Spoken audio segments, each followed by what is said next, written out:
Hi friends, ఎలా ఉన్నారు friends? దాంపత్య జీవితంలో శృంగార కోరికలు తగ్గిపోతున్నాయా? అయితే చాలా కారణాలు ఉంటాయి. అందులో కొన్ని కారణాలు మీకు చెప్పబోతున్నాను. సో ఫ్రెండ్స్, వీడియోని లైక్ చేయండి, షేర్ చేయండి, తప్పకుండా నా ఛానల్ని సబ్స్క్రైబ్ చేయండి. సబ్స్క్రైబ్ చేసుకున్నారు, బెల్ ఐకాన్ క్లిక్ చేయండి. Thank you for watching friends. ఇది ఖచ్చితంగా 18+ వారికి మాత్రమే, అలాగే ఎవరైతే పెళ్ళి అయి ఉంటుందో వాళ్ళ కోసమే.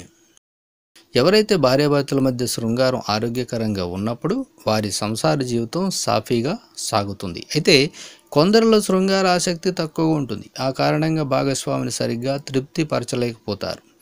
చాలామందికి శృంగారంపై అసలు ఆసక్తి కూడా ఉండదు. కానీ భాగస్వామికి శృంగార కోరికలు ఎక్కువగా ఉంటే సంసారంలో గందరగోళం నెలకొంటుంది. ఇద్దరూ పూర్తి స్థాయిలో సంసారంలో పాల్గొన్నప్పుడే సంసార జీవితం సాఫీగా సాగుతుందని నిపుణులు చెబుతున్నారు.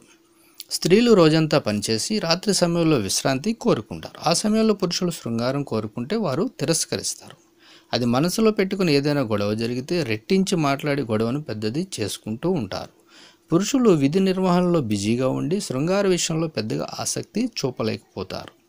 పని ఒత్తిడి కారణంగా శృంగారంపై ఆసక్తి ఉండదు. వర్క్ టెన్షన్స్లో ఉన్న సమయంలోనూ భాగస్వామి శృంగారంపై తీవ్ర ఒత్తిడి చేస్తే శృంగారం చేస్తారు. కానీ పెద్దగా అది సంతృప్తినివ్వదు.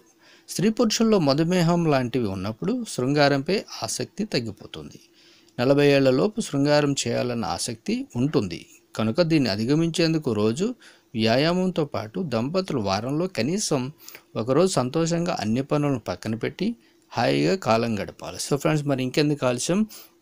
ఎవరైతే సంసార సుఖం సరిగా లేదనుకుంటున్నారో ఆ భార్యాభర్తలు సంతోషంగా హ్యాపీగా ఉండాలని నిపుణులు కూడా చెప్తున్నారు.